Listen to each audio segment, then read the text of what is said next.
नमस्कार, आपके साथ मैं हूं सुमेरा खान। सत्ता के सभी न्यूज मित्रों का स्वागत है। लेकिन आज हम आपको सत्ते पे सत्ता नहीं दिखाएंगे, बल्कि आज हमने अपने न्यूज मित्रों के लिए 2 राज्यों के चुनावी नतीजों पर सत्ता का विशेषांक तैयार किया है। आज हरियाणा और जम्मू कश्मीर का जनादेश आ गया है, लेकिन इन नतीजों ने जनता के साथ कई राजनीतिक जानकारों के ज्ञान और अनुमान को जलेबी की तरह घुमा दिया है। वैसे जलेबी ऐसा शब्द है जिसकी चर्चा हरियाणा के चुनाव में सबसे ज्यादा हुई और आज भी जलेबी का नाम हर जुबान पर ट्रेंड करता रहा। इसकी वजह है हरियाणा के जलेबी की तरह घूमे हुए नतीजे, जिस पर हमने सत्ता के नंबर गेम वाली प्योर पॉलिटिकल कुंजी तैयार की है। इसमें किसी के लिए जलेबी वाली मिठास है तो किसी के लिए हार के कुछ कड़वे घूंट। इसके अलावा हम जम्मू कश्मीर में अब्दुल्ला रिटर्न्स की भी बात करने वाले हैं, जिसमें अलगाववादियों से लेकर पाकिस्तान तक सत्ता के कई चुभने वाले संकेत हैं। लेकिन इस सत्ता विशेषांक की शुरुआत हम हरियाणा और जम्मू कश्मीर के चुनावी नतीजों की 7 बड़ी बातों से करते हैं। पहली बात, लोकसभा चुनाव के बाद किसी राज्य में हुए ये पहले विधानसभा चुनाव थे और इसमें एनडीए और इंडिया का स्कोर बराबर रहा। यानी हरियाणा में बीजेपी को सत्ता मिल गई, जबकि जम्मू कश्मीर में सत्ता की कुंजी इंडिया ब्लॉक ने खोज ली। दूसरी बड़ी बात, आज के चुनावी नतीजों ने हरियाणा में नया राजनीतिक अध्याय लिखा है। हरियाणा के 58 वर्षों के इतिहास में ऐसा पहली बार हुआ जब किसी राजनीतिक दल को लगातार तीसरी बार सत्ता मिली और यह कीर्तिमान स्थापित किया बीजेपी ने। तीसरी ध्यान देने वाली बात यह कि किसान आंदोलन के नाम पर जो दावे किए गए, बीजेपी के प्रति किसानों में जो नाराजगी बताई गई, कम से कम हरियाणा के चुनावी नतीजों में वो बात सही साबित नहीं होती दिखी। अनुच्छेद 370 हटने के बाद जम्मू कश्मीर में पहले विधानसभा चुनाव हुए, लेकिन बीजेपी की सियासी गाड़ी सत्ता के स्टेशन से दूर ही रुक गई। हालांकि उसे जम्मू में सीटों का फायदा जरूर हुआ। हरियाणा और जम्मू कश्मीर के चुनावी नतीजों में एक बड़ा संदेश यह भी रहा कि लोकसभा चुनाव में कांग्रेस को 99 सीटों वाला जो बूस्टर डोज मिला था, उसकी एनर्जी का फायदा वो 2 राज्यों के चुनाव में नहीं उठा सकी, क्योंकि हरियाणा में उसे सत्ता नहीं मिली और जम्मू कश्मीर में सीटों का नुकसान हुआ है। इन नतीजों से स्पष्ट संदेश ये भी मिला है कि हरियाणा में जाट वर्सेस नॉन जाट वाली लड़ाई रही, यानी वोट पूरी तरह से जाति पर पड़े, जबकि जम्मू कश्मीर में हिंदू मुस्लिम के नाम पर मतदान हुआ। जैसे हिंदू बाहुल जम्मू में कमल खिला, जबकि कश्मीर में एक तरफ मुसलमान वोट पड़ गए। और आज के चुनाव परिणाम में एक चिंता वाली घंटी कांग्रेस के लिए भी बजी है, क्योंकि अब आने वाले कुछ महीनों में महाराष्ट्र और झारखंड में चुनाव होने वाले हैं और आज के नतीजों में यह संकेत है कि कांग्रेस के लिए सत्ता की राह थोड़ी कांटों भरी हो सकती है। पहले बात करते हैं हरियाणा की, जहां चुनावी जलेबी वाले कटाक्ष के बीच अब जीत वाली मिठाइयां बट रही हैं। हरियाणा में बड़ी जीत के बाद बीजेपी के कार्यकर्ताओं का जोश हाई है, पटाखे फोड़े जा रहे हैं, मिठाइयां बट रही हैं, अभी से नारे लगाए जा रहे हैं, हरियाणा तो झांकी है, महाराष्ट्र अभी बाकी है। थोड़ी देर बाद पीएम मोदी भी बीजेपी मुख्यालय में कार्यकर्ताओं को संबोधित करेंगे। सत्ता में आपको सारे अपडेट मिलेंगे, लेकिन पहले चुनावी नतीजों पर चर्चा करते हैं। हरियाणा में अब तक के नतीजों में बीजेपी को 48 सीटें यानी बहुमत से 2 सीटें ज्यादा और कांग्रेस को 37 सीटें मिलती हुई दिख रही हैं। सवाल है, आखिर जिस कांग्रेस को सभी एग्जिट पोल्स में बहुमत मिल रहा था, जो कांग्रेस आज नतीजों के शुरुआती क्षणों में रुझानों वाली जलेबी का स्वाद चख रही थी, अचानक कैसे दोपहर होते होते नतीजे बदल गए। आपको जलेबी की तरह घुमावदार हरियाणा के नतीजों से निकले 7 संकेत बताते हैं। पहला संकेत, जाट वर्सेस गैर जाट वाले फैक्टर से कांग्रेस को बड़ा नुकसान हुआ। सूत्रों की माने तो कुमारी सैलजा और भूपेंद्र सिंह हुड्डा की तनातनी के चलते लोकसभा चुनाव में जाट दलित वोट जो इकट्ठा हुआ था वो बिखर गया। दूसरा संकेत ये कि गैर जाटों ने जाटों के खिलाफ एकजुट होकर वोटिंग की। संकेत नंबर 3 ये कि अग्निवीर, किसान, पहलवान आंदोलन का एंटी बीजेपी नैरेटिव नहीं चला। चौथा संकेत, लोकसभा चुनाव के बाद पहली सीधी लड़ाई यानी बीजेपी और कांग्रेस की लड़ाई में बीजेपी कांग्रेस पर भारी पड़ी। एक और संकेत यह भी है कि नायब सिंह सैनी को सीएम बनाने का फायदा हुआ, जिसमें भी जाति वाली राजनीतिक समीकरण शामिल थे। सबसे बड़ा संकेत, बीजेपी सरकार के खिलाफ एंटी इनकम्बेंसी का असर नहीं दिखा, जिसके दावे पहले से किए जा रहे थे। एक संकेत यह भी है कि हरियाणा में क्षेत्रीय दलों की राजनीति खत्म हो रही है। इसे आप ऐसे भी समझ सकते हैं कि कुल 90 सीटों में से 85 सीटें बीजेपी और कांग्रेस को मिली हैं, सिर्फ 5 सीटें दूसरी पार्टियों को मिली हैं। हरियाणा के चुनाव में बीजेपी की रणनीति कैसे ज्यादा सटीक साबित हुई, आप इसे ऐसे भी समझिए दरअसल भूपेंद्र सिंह हुड्डा ने 25 विधायकों को रिपीट कराया था, जबकि कुमारी सैलजा ने अपने 4 सिटिंग विधायकों को रिपीट कराया। मतलब कुल 29 सिटिंग विधायकों को टिकट मिले, जिनमें से 16 चुनाव हार गए, जबकि बीजेपी ने 30 सीटों पर टिकट बदले थे, उनमें 22 जीत रहे हैं। वैसे बीजेपी की जीत के और भी कई बड़े कारण हैं। हरियाणा में अनुसूचित जाति यानी एससी दलित समाज के वोटर्स की कुल आबादी लगभग 22.5% है। राजनीतिक विश्लेषकों ने इसे कांग्रेस के खाते में जाता हुआ दिखाया था, लेकिन कुमारी सैलजा की नाराजगी की खबरों के बीच वोट इससे बिल्कुल उल्टा पड़ा। 22.5% में से महज 8.5% वोट हरिजन, रैगर, जाटव, रविदासी का है और इनका वोट बीजेपी, कांग्रेस, इनेलो, बीएसपी, जेजेपी जैसे सभी दलों को मिला है। इसके अलावा वंचित अनुसूचित जाति का वोट 14% है, जिनको हरियाणा की बीजेपी सरकार ने डीएससी या डिप्राइव्ड शेड्यूल कास्ट का नाम दिया था। इनका अधिकतर वोट बीजेपी को पड़ा। चुनाव परिणाम देखकर प्रतीत होता है कि डीएससी समाज का वोट बीजेपी को मिला है। इसके लिए मध्य चुनाव में डीएससी समाज के मंचों से ऐलान कर अभियान चलाकर बीजेपी के पक्ष में वोट देने का आह्वान किया गया। हरियाणा के वोटरों में एक बड़ा साइलेंट वर्ग था, जो कांग्रेस और खासकर भूपेंद्र हुड्डा की वापसी नहीं चाहता था। बीजेपी ने हुड्डा सरकार के दिनों की याद दिलाकर ऐसे साइलेंट और फ्लोटिंग वोटरों को रिझाने में सफलता हासिल की। अब हम आपको ये बताते हैं कि हरियाणा में बीजेपी को सत्ता आखिर मिली क्यों और कांग्रेस सत्ता से दूर क्यों रह गई।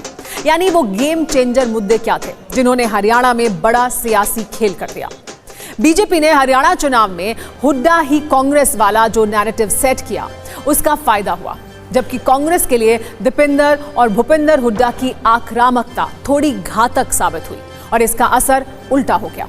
बीजेपी ने कांग्रेस की कुमारी सैलजा की अनदेखी वाला जो दांव चला, वो लाभकारी रहा, जबकि कांग्रेस को हरियाणा में जिसका सबसे ज्यादा नुकसान हुआ वो है हुड्डा वर्सेस सैलजा की गुटबाजी। राज्य में कांग्रेस 3 धड़ों में बटी हुई दिखाई दी। हुड्डा, कुमारी सैलजा और रणदीप सुरजेवाला का खेमा अलग अलग नजर आ रहा था। बीजेपी के लिए ट्रंप कार्ड साबित हुए हरियाणा के गैर जाट, जिन्होंने एकजुट होकर पार्टी के लिए वोट किया। यानी बीजेपी ने हरियाणा में चुनाव को जाट बनाम नॉन जाट बनाने का जो प्रयास किया, उसमें कामयाबी मिली, जबकि कांग्रेस को जाट समुदाय पर अति निर्भरता भारी पड़ी। दिलचस्प बात यह है कि हरियाणा में जाट बहुल 9 सीटें भी बीजेपी को मिल गई हैं। हार के डर से बीजेपी ने हरियाणा में जो माइक्रो मैनेजमेंट किया, उसने भी उसे सत्ता तक पहुंचाया, जबकि कांग्रेस को अति आत्मविश्वास का नुकसान झेलना पड़ा। खास बात यह है कि हरियाणा में बीजेपी की वोकल फॉर लोकल पॉलिसी काम कर गई, यानी स्थानीय नेताओं को आगे करने से उसे फायदा मिला, जबकि कांग्रेस को खुद राहुल गांधी के धुआंधार प्रचार का ज्यादा लाभ नहीं मिल पाया।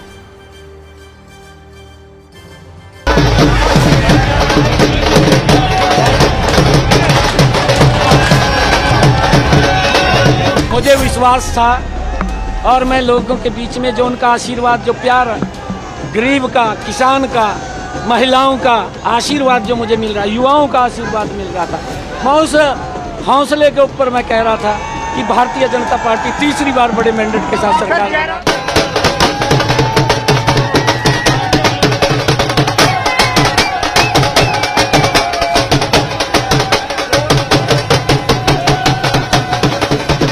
लगातार एक झूठ बोलने का, भ्रम फैलाने का काम कर रहे थे। जनता ने कांग्रेस की बात को नकारा, भारतीय जनता पार्टी की बात को उन्होंने सराहा, स्वीकार किया। एक जनता ने एक ऐसा संदेश दिया है कि मोदी जी के जो सरकार की नीतियां हैं वो जनता के ऊपर असर कर रहा था।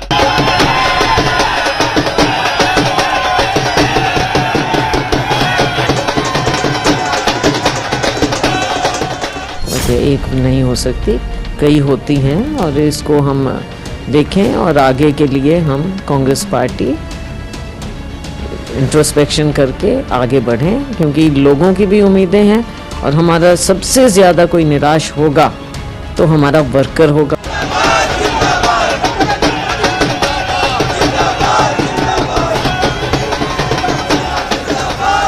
भारतीय जनता पार्टी की नीतियों की जीत है और नरेंद्र मोदी जी जो देश को तेजी से आगे लेके जाना चाह रहे हैं, ये उसकी जीत है, लोगों के विश्वास की जीत है। प्रजातंत्र है, जहाँ लोगों ने जो फैसला होगा वो स्वीकार करेंगे हम। लेकिन जो है कहाँ कुछ रही है तंत्र में, कहाँ कुछ हुआ, उसकी जरूर हम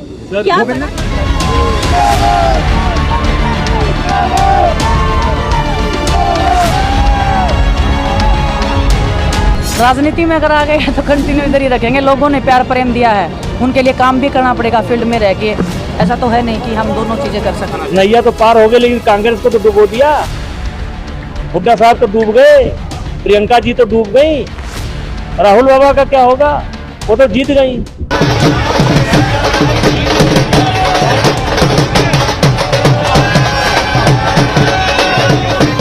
शुरू से बोलती आ रही हूँ कि बाबू बेटा जो है पार्टी ये रह गई और लोगों ने जो है उनको पूरी तरह से नकार दिया। पहली चीज तो किसी भी चुनाव को हल्के में नहीं लेना चाहिए, लेकिन आज के चुनाव से सबसे बड़ी सबक यही है कि ओवर कॉन्फिडेंस मत करना कभी भी। लेकिन कौन से वो दिग्गज हैं जो मैदान में थे और उनका क्या हुआ मैदान में, आइए वो बताते हैं। तो मैदान में कौन कौन से दिग्गज हैं, हरियाणा की तस्वीर हम आपको दिखा रहे हैं। कांग्रेस पार्टी में विनेश फोगाट जुलाना से जीत गई हैं, रणजीत सिंह चौटाला रानिया से हार गए, नायब सिंह सैनी लाडवा से जीत गए, मुख्यमंत्री गोपाल कांडा हार गए हैं, दुष्यंत चौटाला हारे हैं ये ऊंचा कला से। इसके अलावा भूपेंद्र सिंह हुड्डा जीत गए चुनाव, लेकिन जो वो जीत की उम्मीद कर रहे थे वो जीत उन्हें नहीं मिली है। आरती सिंह राव जीती हैं चुनाव। इसके अलावा अनिल विज चुनाव जीत गए हैं, बहुत फंसा हुआ उनका चुनाव चल रहा था, काफी देर तक चलता रहा, इस तरह के हालात बने रहे, लेकिन जीते हैं। अभय सिंह चौटाला इलाहाबाद से जीत गए हैं। इसके अलावा देखिए जो हारे हैं बड़े दिग्गज, हर्षदेव सिंह चैनानी से हार गए हैं, इल्तिजा महबूबा मुफ्ती की जो बेटी हैं वो बिजबेहारा से हारी हैं। इसके अलावा उमर अब्दुल्ला बडगाम और गांदरबल दोनों सीटों से जीत गए हैं। बहुत सेफ खेलने की उन्होंने कोशिश की थी और वो उनको फायदा पहुंचाया। रविंद्र रैना की सीट मुश्किल दिखाई दे रही थी, नौशेरा की सीट, और रविंद्र रैना जो प्रदेश अध्यक्ष थे बीजेपी के वो हारे हैं। शगुन परिहार किश्तवाड़ से जीत गई हैं। तो ये दिग्गज चेहरे हरियाणा और जम्मू कश्मीर के हमने आपको दिखाए। मैदान में दिग्गज चेहरे थे जो चुनाव हारे और जीते हैं। लेकिन जो तस्वीर उभर कर सामने आई है हरियाणा की, खास तौर पर उसने कई सवाल सामने रख दिए हैं और उन सवालों का जवाब तलाशने के लिए हमारे साथ यहाँ पार्थो मौजूद हैं। पार्था का रुख करेंगे क्योंकि अलग अलग जो इलाके हैं हरियाणा के, उन्होंने किस तरह से वोट किया है। सबसे पहले तो ये समझते हैं, पहले बल्कि इलाके समझने से पहले ये समझते हैं कि जो कास्ट है, क्योंकि अब ये कहा जा रहा है कि ये चुनाव जाट वर्सेस नॉन जाट हो गया। तो जाटों ने कैसे वोट किया, नॉन जाट ने कैसे किया और बाकी भी तमाम जो और जातियां हैं उन्होंने कैसे वोट किया, ये हम अगर समझें तो उससे हमें चुनाव के जो नतीजे हैं हरियाणा के वो कुछ समझ में आएंगे। जी पार्थो, देखिए पहले देख लेते हैं जाट कैसे वोटिंग किया। हाँ। देखिए मैं नंबर आपको दिखाऊंगा, एग्जैक्टली जो नंबर है आप उससे विश्लेषण कर सकते हैं जो क्या हुआ है। ठीक है, तो आप देखेंगे मैं अगर क्या कर लेता हूँ, जाट वोटर्स मोर देन 20% ऐसा कितना सीट है, तो हरियाणा में 37 सीट्स है। हाँ, 37 सीट है, 37 सीट है जहां पर जाट वोटर्स 20% से ज्यादा है। इस सीट टैली देख लेते हैं। ठीक है जी, इस 37 में आप देखेंगे कांग्रेस और बीजेपी 2024 में मोर और लेस इक्वल है।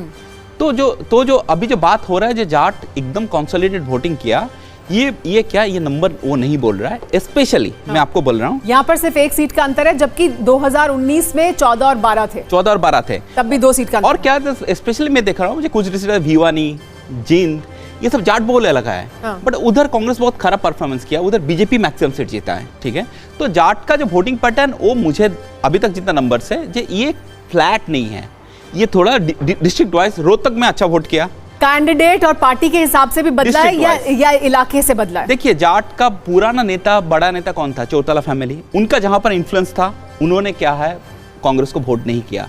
आप समझ लीजिए जींद इस साइड में। भिवानी में क्या है, अभी श्रुति चौधरी इमीडिएट कांग्रेस छोड़ के चला गया, किरण चौधरी, श्रुति चौधरी, उसका इंपैक्ट भिवानी में पड़ा है। तो जो जाट जो एकदम जो मानना है जो पूरा हरियाणा में जाट इकट्ठा वोट किया, वो एक्चुअली मुझे दिखाई नहीं दिया। ठीक है, अभी देख लेता है एससी पॉपुलेशन सेकंड, जो आप जो बता रहे हैं ऑलमोस्ट 22.5%। तो उसमें देखिए क्या है, कितना सीट है हरियाणा में, 47 सीट्स हैं, जहां पर एससी वोटर ग्रेटर देन 20%, 20% से ज्यादा है, जहां पर एससी वोटर 47 सीटें हैं। 47 सीटें। क्या रिजल्ट है सीट टैली में आप देख लीजिए, इधर बीजेपी 24 और कांग्रेस पार्टी 21 पर है। कांग्रेस पार्टी 21 में है।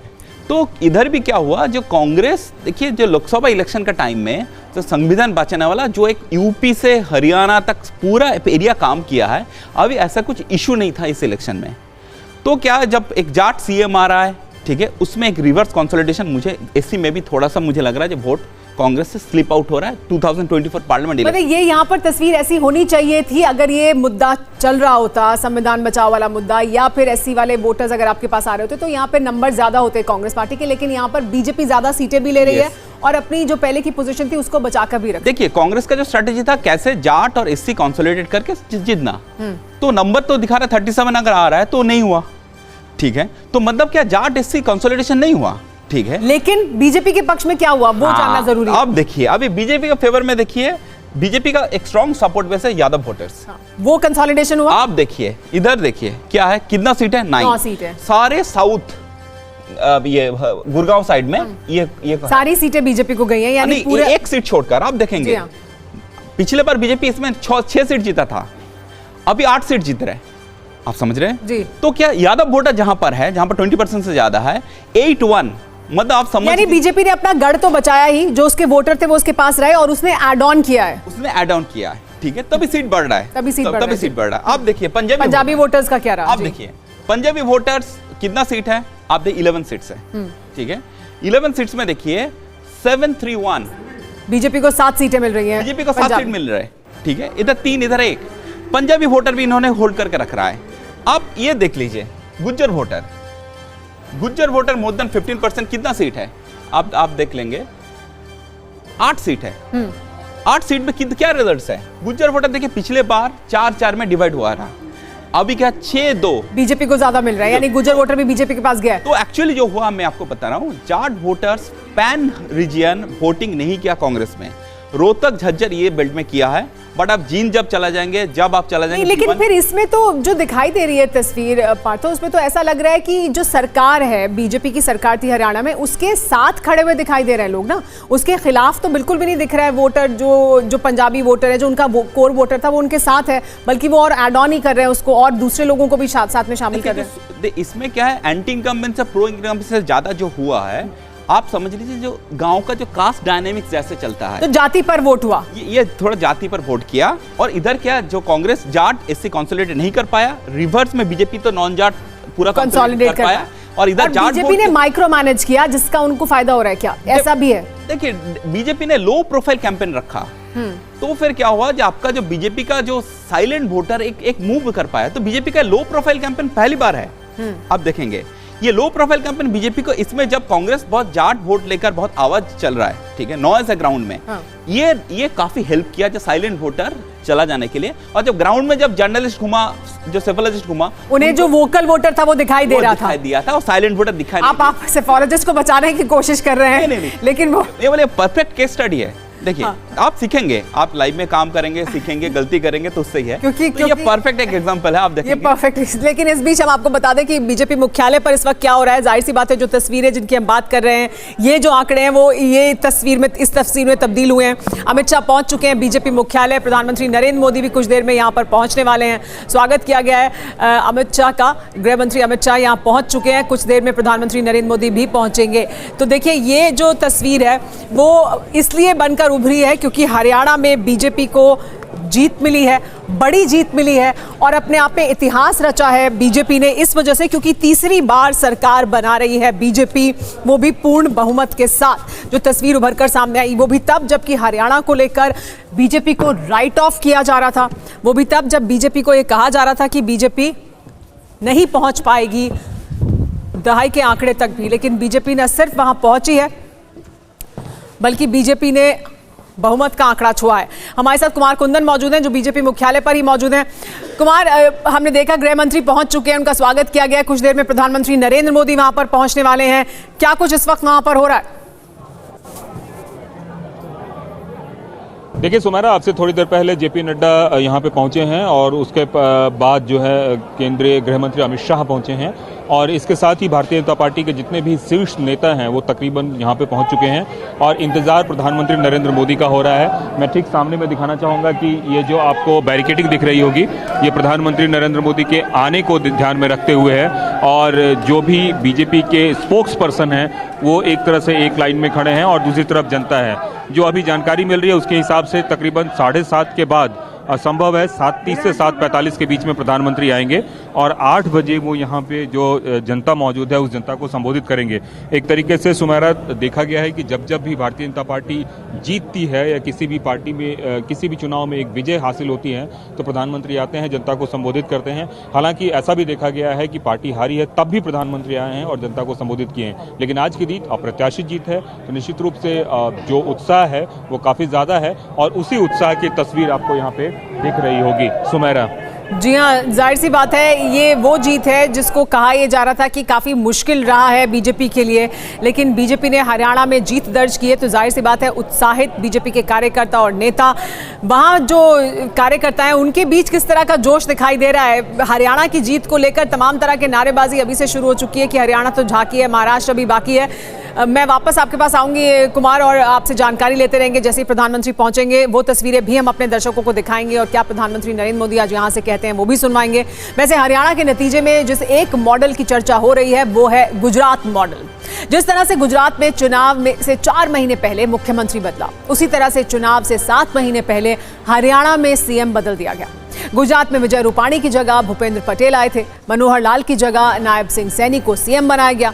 गुजरात में 33 सिटिंग विधायकों का टिकट काट दिया गया था। उसी तरह से हरियाणा में जीते हुए 16 विधायकों को टिकट नहीं दिया गया। गुजरात चुनाव में बीजेपी ने एंटी इनकम्बेंसी से उलट 152 सीटें जीती थी। हरियाणा में भी बीजेपी के खिलाफ विरोध की लहर नहीं दिखी और पूर्ण बहुमत की सरकार बन रही है। अगर आप सीएम बदलने वाले स्ट्राइक रेट की बात करें तो ये 83% रहा है। बीजेपी ने गुजरात में 2017 और 2021 में सीएम बदला, दोनों बार सरकार बनी। 2022 में उत्तराखंड में सीएम बदला, सरकार बनाने में कामयाब रहे। 2023 में त्रिपुरा में सीएम बदला, फिर सरकार बनाई। 2024 में हरियाणा में सीएम बदला, सरकार बन रही है। लेकिन 2021 में कर्नाटक ऐसा राज्य था जहां सीएम बदलने का फायदा बीजेपी को नहीं हुआ और सरकार वो वहां नहीं बना सके थे। वैसे हरियाणा में बीजेपी की ये बड़ी जीत है क्योंकि 58 वर्षों में पहली बार कोई पार्टी लगातार तीसरी बार सत्ता में आ रही है। ये एक रिकॉर्ड है। 2014 में बीजेपी को 47 सीट मिली थी, 33.2% वोट मिले थे। 2019 में बीजेपी को थोड़ा नुकसान हुआ और 40 सीटें मिली, वोट बढ़कर 36.49% हो गया। जेजेपी और सहयोगियों की मदद से बीजेपी ने सरकार बना ली, जबकि आज के नतीजों में बीजेपी के लिए अच्छी बात यह रही कि सीट 48 तक पहुंच गई और वोट प्रतिशत 40% के करीब है। यह बीजेपी का अब तक का सबसे अच्छा प्रदर्शन है हरियाणा में। बीजेपी के सत्ता वाले प्लान की एक विशेष बात यह भी रही कि उसने हरियाणा में इस बार प्रचार की रणनीति थोड़ी बदल दी और हरियाणा चुनाव को एक स्थानीय चुनाव की तरह लड़ा, जहां राष्ट्रीय स्तर के नेताओं ने कम प्रचार किया। इसका सबूत खुद प्रधानमंत्री मोदी की रैलियां हैं। जैसे हरियाणा में 2014 में जो विधानसभा चुनाव हुए उनमें पीएम मोदी ने 10 रैलियां की थी। इसके बाद 2019 के चुनाव में पीएम ने 6 रैलियां की, लेकिन इस बार इनकी संख्या घटकर 4 हो गई। यानी पीएम मोदी ने 2014 के मुकाबले 2024 के चुनाव प्रचार में 60% कम रैलियां की। स्थानीय नेताओं को आगे रखा गया, स्थानीय मुद्दों पर ध्यान केंद्रित किया गया, जातीय समीकरण बैठाए गए और फिर इस तरह बीजेपी को सत्ता मिल गई। वैसे आज के चुनाव में विवाद की झलकियां भी दिखाई दी। शुरुआत में रुझानों में आगे चलने वाली कांग्रेस जब हरियाणा में पिछड़ गई तो उसने चुनाव आयोग पर देर से आंकड़े अपडेट करने का आरोप लगाया। कांग्रेस ने सवाल उठाए कि प्रशासन पर बीजेपी का दबाव था, आखिर डेटा अपडेट करने में देरी क्यों हुई।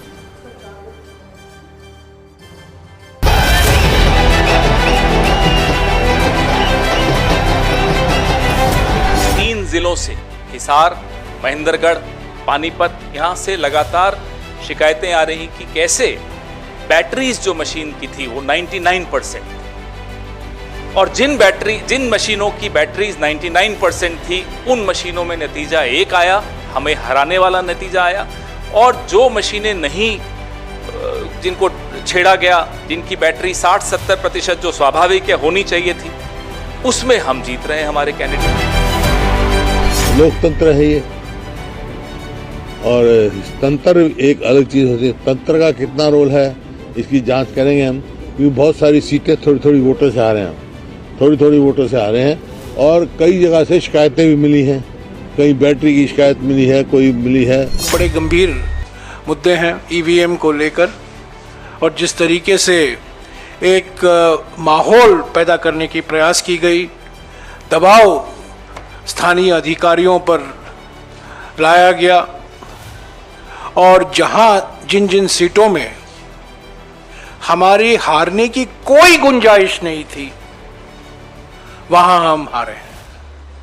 मैं समझता हूं ये नतीजा लोक भावना के खिलाफ है। जयराम रमेश जी ने कहना शुरू कर दिया है, इलेक्शन कमीशन के ऊपर उंगली उठाना शुरू कर दिया है, तो मतलब मान लेना चाहिए कि उन्होंने भी अपनी पराजय को अवश्यंभावी मान लिया। लोकसभा में भी अगर आपने देखा हो, अचानक रोक दिया गया, आंकड़े अपडेटेड नहीं है, आप चौथे पांचवें राउंड के बाद अपडेट कर ही नहीं रहे, और आप सब जो चैनल्स दिखा रहे हैं जैसे हमेशा दिखाते थे, आप खुद काउंटिंग सेंटर से अपडेट करते रहते थे 11 राउंड हो गए, 12 राउंड हो गए, अब आप भी वो नहीं दिखा रहे, आप भी निर्भर कर रहे हैं चुनाव आयोग पर। मैं अभी कुछ नहीं बोलता, जयराम रमेश का अपना काम है और वो शुरू से ही अपने काम में लगे हुए हैं। कभी अगर युवाओं की कोई लिस्ट निकालने की रिजल्ट बात हो, उसको भी रोकने के लिए चले जाते हैं, उनका काम है।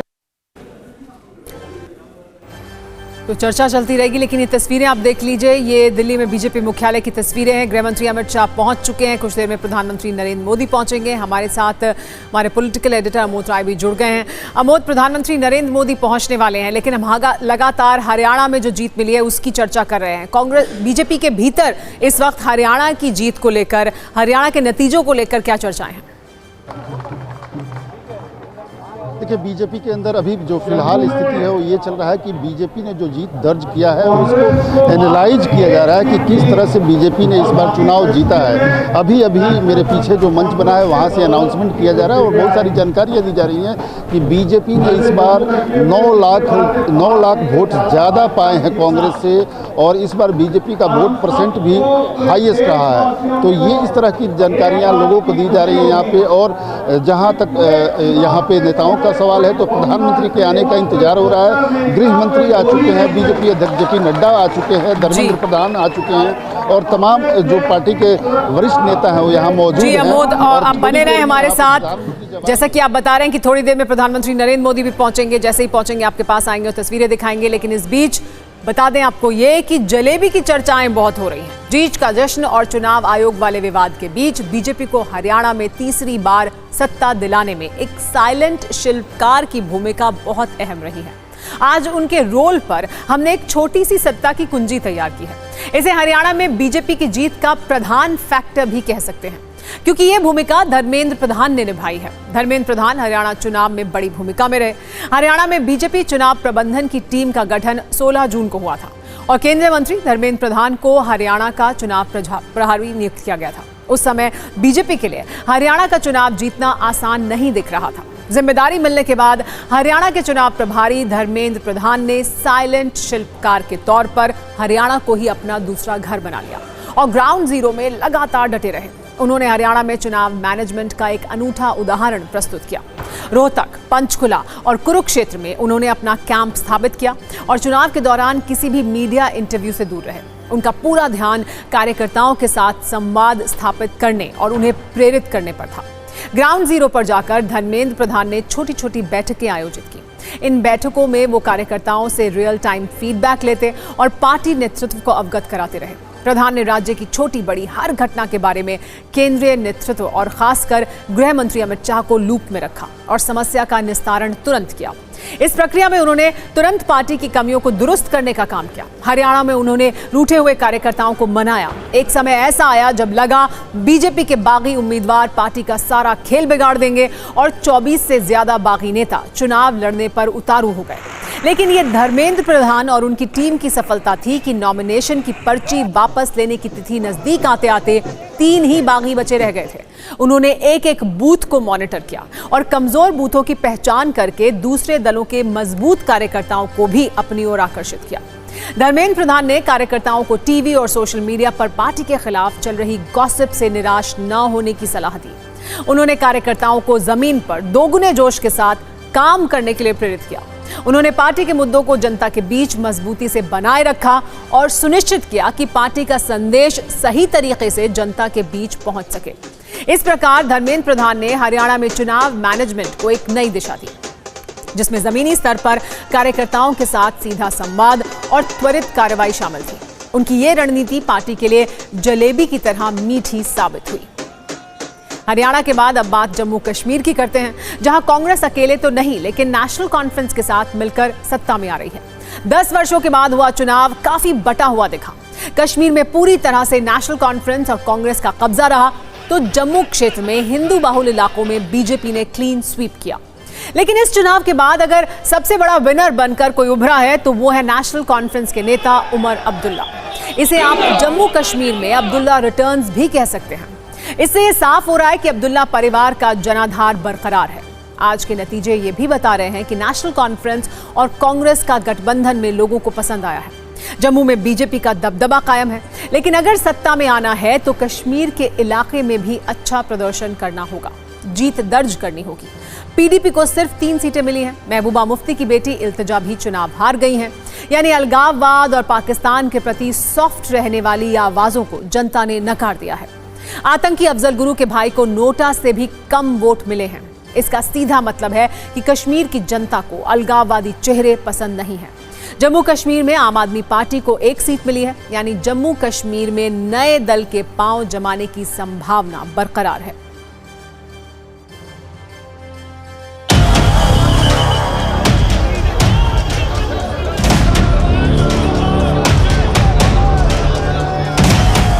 लोगों ने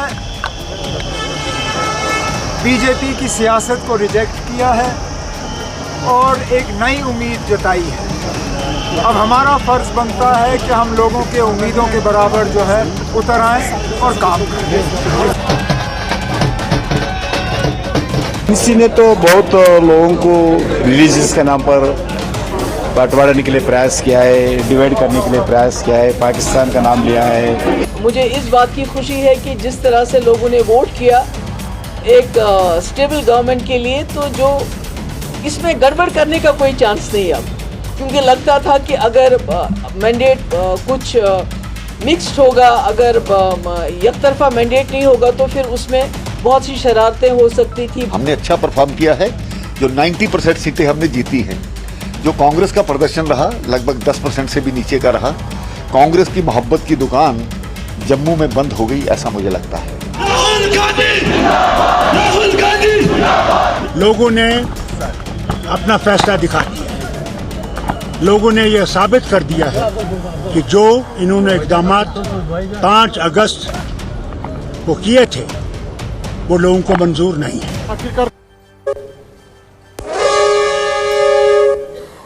फूटा बच चुका है, यानी सत्ता में आज का वक्त खत्म हो गया है। कल शाम 7 बजे आपसे फिर मुलाकात होगी। तब तक सभी न्यूज मित्रों से हमारी गुजारिश है कि वो सत्ता की न्यूज रील्स को ज्यादा से ज्यादा शेयर करें और मुझे दें इजाजत।